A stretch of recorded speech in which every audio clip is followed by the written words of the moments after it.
এটা কোনো বিয়ে বাড়ির খাওয়ার না, এটা হচ্ছে আমার জন্য আমার মায়ের রান্না করা মুরগি। একসাথে 3টা মুরগি রান্না করছে যাতে করে আমারে দিয়ে দিলে আমি গরম করে করে খাইতে পারি। এটাই হচ্ছে মায়ের ভালোবাসা। এখনও অবধি বিয়ে হয়ে গেল 20-25 বছর, যদি একটা বেলা শান্তিতে ঘরের তলে রান্না না করে ছেলেমেয়ে বসে কেউ আমারে খাওয়ানটা মুখের তলে রেডি করে দেয়, সেটা হচ্ছে আমার মা। এটা হচ্ছে লাউ দিয়ে চিংড়ি মাছ দিয়ে ধনেপাতা দিয়ে রান্না করা গরম গরম। তারপরে আরও আছে দেখেন, পাট শাক আর ডাল, ঘন করে পাট শাক দিয়ে ডাল দিয়ে রান্না করা। তারপরে আছে আবার ভেন্ডিও আছে। কই গেল সেটা, সে বক্স করে, এটা তো লাউ শাক দেখালামই।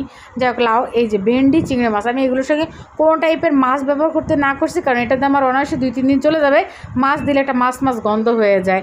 যাই হোক, এই যে বক্স ভরে, এটা হচ্ছে আরও একটা বক্স আছে সাথে। দেন আবার জামরুল কিনছে, এটাও ভরতেছে।